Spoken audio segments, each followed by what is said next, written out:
더 이상 이곳에서는 숨쉬기조차 힘들어요. 환경 문제를 지적했다고 해서 누군가 감시하고 있다는 느낌이 들어요. 이대로 가다간 우리 모두 질식해 죽을 거예요. 중국 베이징 한복판. 한 여성의 절규가 울려 퍼지고 있습니다. 주변 사람들은 놀란 눈으로 그녀를 바라보다 재빨리 고개를 돌리고 있는데요. 곧이어 그녀를 향해 여러 명의 남자가 다가오고 있습니다. 최근 베이징에서는 이상한 일들이 연이어 일어나고 있습니다. 갑자기 사라지는 환경운동가들, 뚜렷한 이유 없이 폐쇄되는 환경단체들, 그리고 점점 더 심각해지는 대기오염. 대체 무슨 일이 벌어지고 있는 걸까요? 왜 그녀는 이토록 절박한 목소리로 도움을 요청하고 있을까요? 오늘의 사연 지금 시작합니다. 잠깐만요.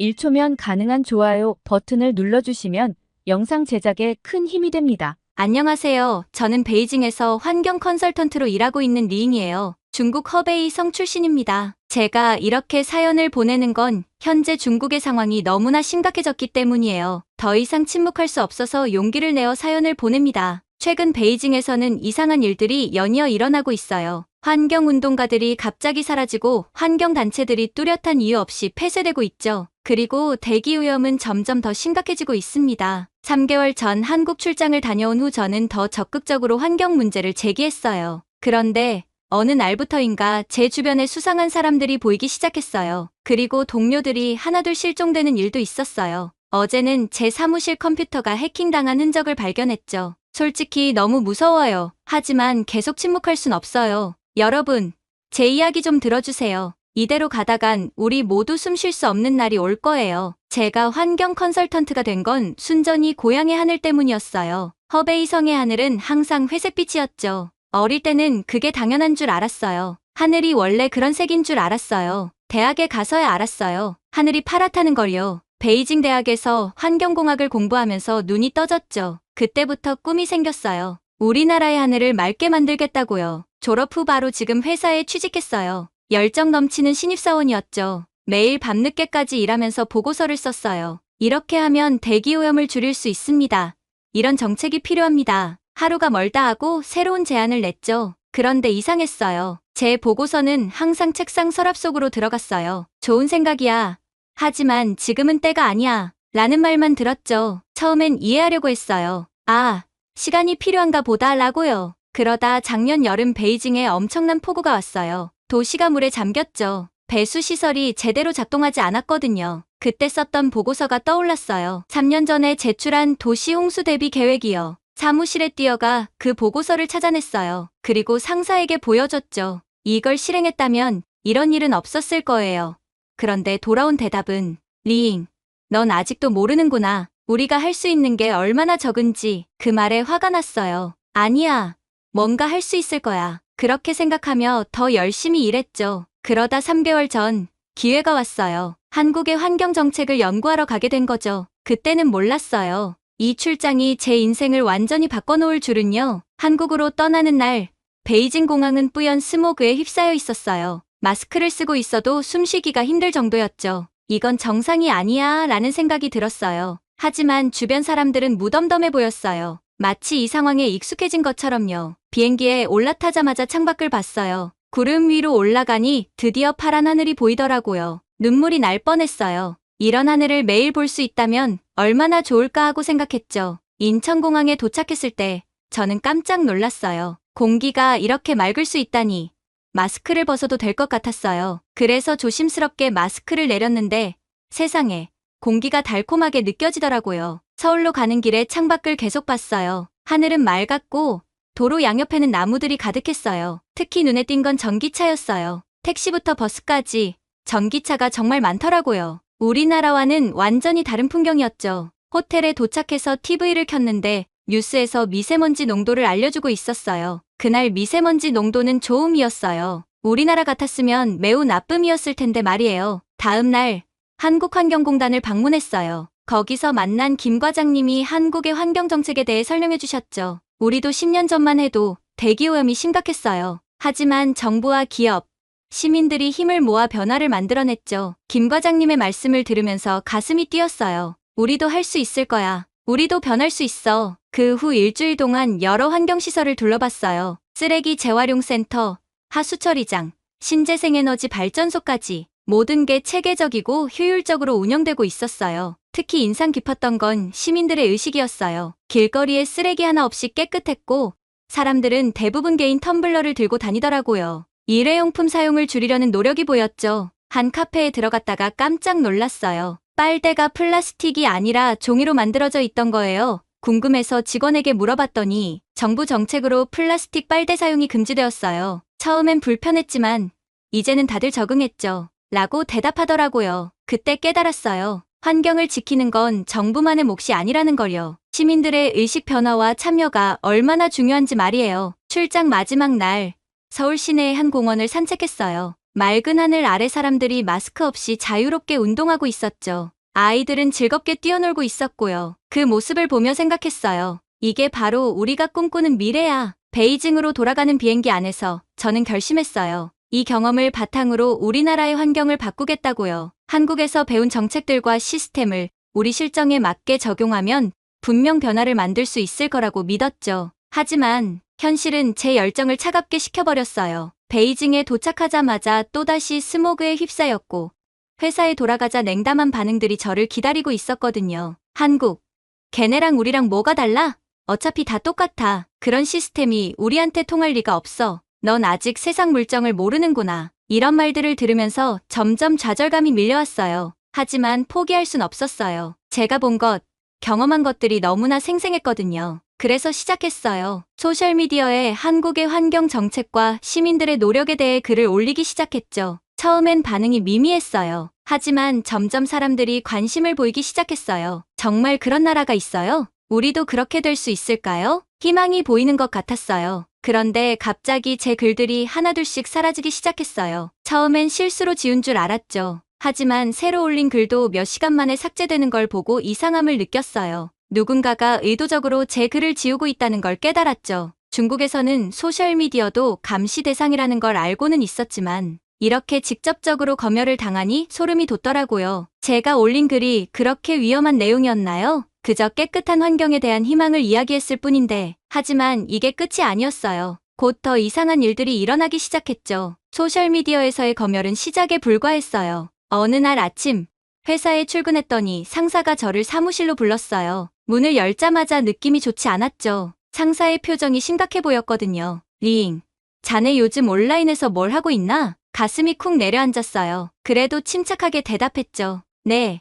한국의 환경 정책에 대해 글을 몇 개 올렸어요. 우리나라에도 도움이 될 수 있을 것 같아서요. 상사는 한숨을 쉬더니 말했어요. 위에서 주의를 주더군. 자네 글이 사회 안정을 해칠 수 있는 내용이라던데. 앞으로는 조심해. 회사에도 영향이 갈 수 있어. 충격이었어요. 제 글이 어떻게 사회 안정을 해칠 수 있다는 거죠? 그저 깨끗한 환경을 위한 노력을 이야기했을 뿐인데, 하지만 반박할 수 없었어요. 그저 고개를 끄덕일 수밖에 없었죠. 그날 이후로 회사에서의 분위기가 달라졌어요. 동료들이 저를 피하는 것 같았고, 미팅에서 제 의견은 묵살되기 일쑤였죠. 심지어 몇몇 프로젝트에서 제외되기도 했어요. 마치 제가 보이지 않는 벽에 갇힌 것 같았어요. 하지만 가장 무서웠던 건 퇴근 후였어요. 어느 날 밤, 집으로 돌아가는 길에 누군가 저를 미행하는 것 같다는 느낌이 들었어요. 뒤를 돌아봤지만 아무도 없었죠. 그래도 등골이 오싹했어요. 내가 너무 예민한가 하고 생각했지만 그 후로도 종종 같은 느낌이 들었어요. 집에 도착해서 문을 열었을 때 뭔가 이상했어요. 분명 아침에 나올 때 정리해뒀는데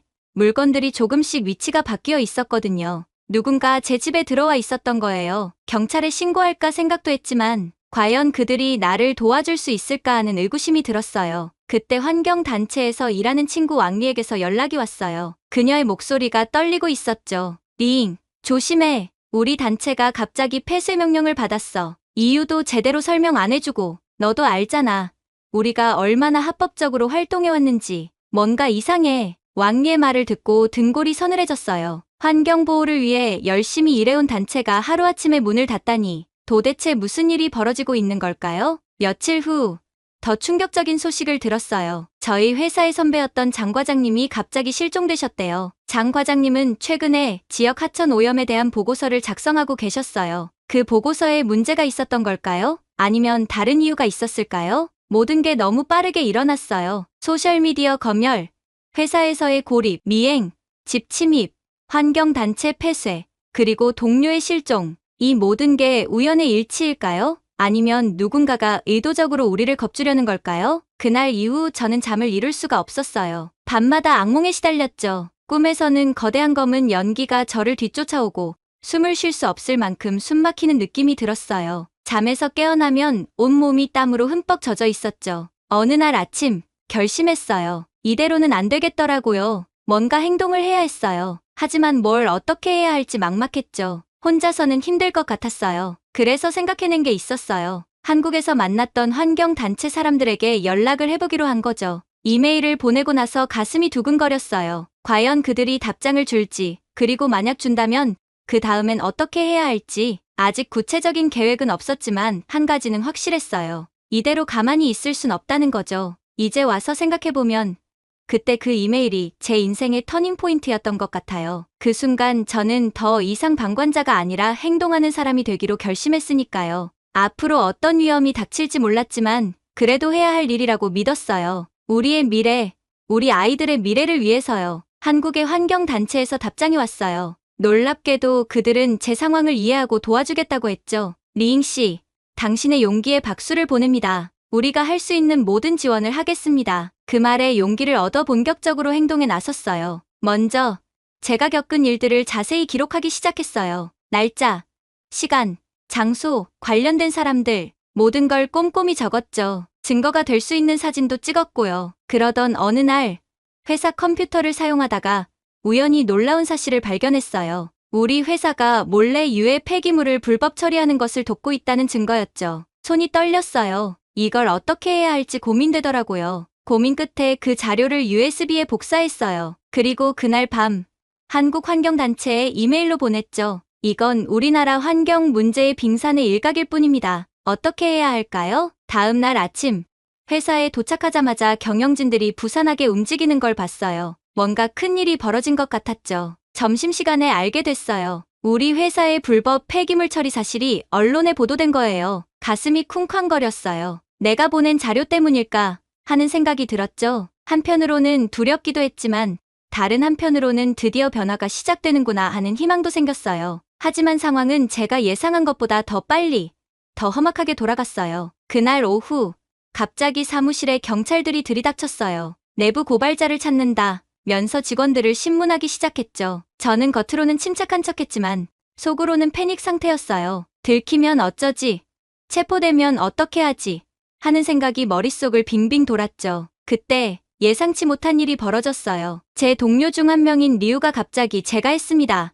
라고 외치는 거예요. 모두가 놀란 눈으로 그를 쳐다봤죠. 리우는 저를 힐끗 보더니 말을 이었어요. 더 이상 이대로는 안 되겠다고 생각했습니다. 우리 아이들에게 깨끗한 환경을 물려주고 싶었어요. 순간 눈물이 났어요. 리우가 저를 위해 거짓말을 하고 있다는 걸 알았거든요. 그는 제가 한 일을 눈치챘던 모양이에요. 그리고 저를 보호하기 위해 자신을 희생한 거죠. 경찰이 리우를 연행해 가는 걸 보면서 마음이 찢어지는 것 같았어요. 하지만 동시에 결심했죠. 리우의 희생을 헛되이 하지 않겠다. 반드시 진실을 밝히고 변화를 만들어내겠어. 그날 밤 집에 돌아와 깊은 고민에 빠졌어요. 리우의 희생을 생각하니 가만히 있을 수가 없었죠. 하지만 동시에 두려움도 컸어요. 이대로 계속하다간 나도 잡혀갈 수 있어. 한국환경단체에 다시 연락했어요. 상황을 설명하고 조언을 구했죠. 그들은 제 안전을 걱정하면서 계속해서 증거를 모으라고 조언해 주었어요. 리잉 씨, 당신의 안전이 최우선입니다. 하지만 지금 멈추면 모든 것이 헛될 수 있어요. 조심스럽게,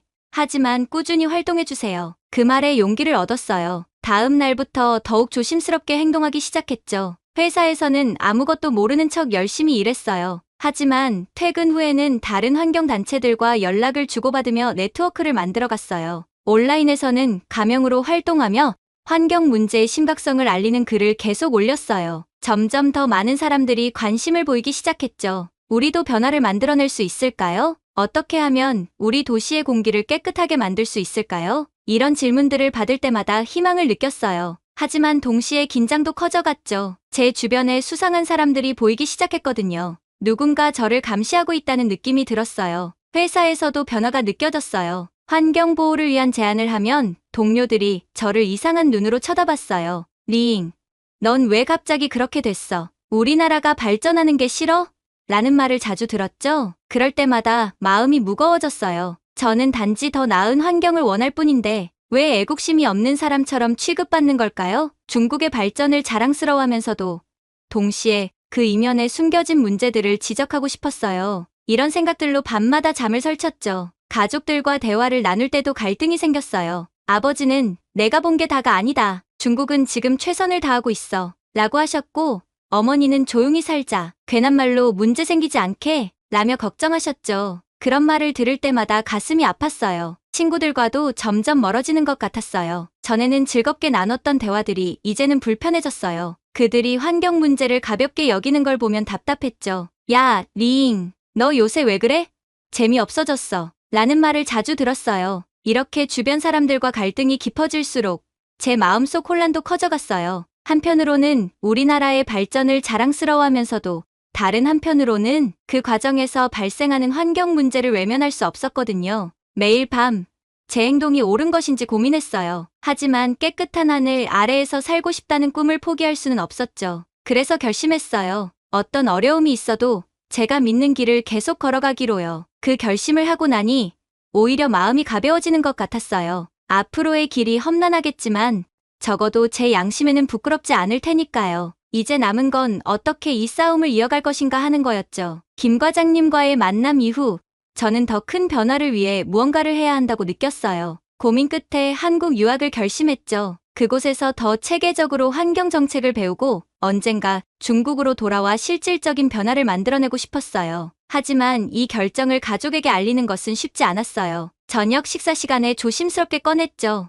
아버지, 어머니, 제가 한국으로 유학을 가려고 해요. 순간 식탁에 정적이 흘렀어요. 아버지는 젓가락을 내려놓으시며 한숨을 쉬셨고 어머니는 걱정스러운 눈빛으로 저를 바라보셨죠. 리잉, 내가 지금 하는 일도 위험한데 이젠 외국까지 가겠다고? 내 앞날이 걱정이구나. 아버지의 말씀에 가슴이 아팠지만 제 결심을 굽힐 수는 없었어요. 아버지, 저는 우리나라를 위해 이 일을 하는 거예요. 더 나은 환경, 더 나은 미래를 만들기 위해서요. 설득하는데 몇 주가 걸렸어요. 매일 밤 대화를 나누며 제 진심을 전했죠. 결국 부모님은 눈물을 머금은 채 허락해 주셨어요. 조심히 다녀오거라. 내가 하는 일이 옳다는 걸 우리도 알아. 하지만 항상 내 안전을 먼저 생각해라. 가족의 허락을 받고 나니 한 고비를 넘긴 것 같았지만 또 다른 산이 기다리고 있었어요. 바로 친구들과 회사 동료들이었죠. 친구들에게 알렸을 때 대부분은 이해하지 못했어요. 리잉, 넌 미쳤어. 여기서 잘 나가고 있잖아. 왜 굳이 남의 나라에 가서 고생하려고 해? 회사에서도 마찬가지였어요. 상사는 제 결정을 듣고 실망스러워했죠. 자네가 우리 회사의 미래라고 생각했는데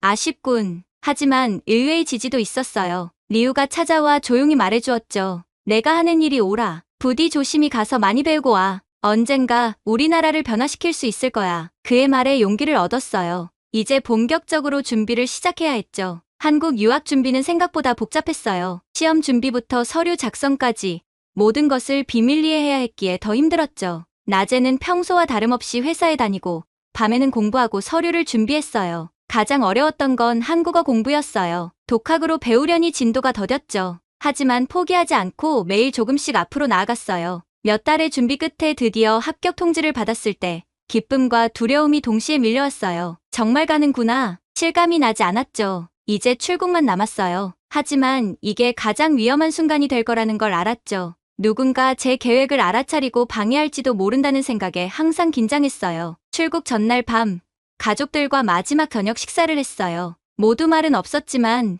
눈빛으로 서로를 응원하고 있다는 걸 느낄 수 있었죠. 리잉, 가서 부디 내 꿈을 이루거라. 아버지의 마지막 말씀이 가슴에 깊이 새겨졌어요. 다음 날 새벽, 여행 가방 하나만 들고 조용히 집을 나섰어요. 택시를 타고 공항으로 향하는 동안 자꾸 뒤를 돌아보게 되더라고요. 누군가 쫓아오지는 않을까, 막판에 제지당하지는 않을까 하는 두려움 때문이었죠. 다행히 출국 수속은 순조롭게 진행됐어요. 하지만 비행기에 오르기 직전까지도 가슴이 쿵쿵 뛰었어요. 승무원이 제 탑승권을 확인하고 즐거운 여행 되세요 라고 말했을 때 비로소 안도의 한숨을 쉴 수 있었죠. 비행기 좌석에 앉아 창밖을 바라보며 생각했어요. 이제 정말 새로운 삶이 시작되는구나. 설렘과 두려움, 기대와 걱정이 뒤섞인 채 비행기는 서서히 이륙했어요. 창밖으로 베이징의 모습이 점점 작아지는 걸 보며 눈시울이 붉어졌어요. 잠시 떠나지만 반드시 돌아올 거라고 마음속으로 다짐했어요. 더 나은 중국을 만들기 위해서요. 그렇게 저희 새로운 여정이 시작되었어요. 한국에서 어떤 일들이 저를 기다리고 있을지,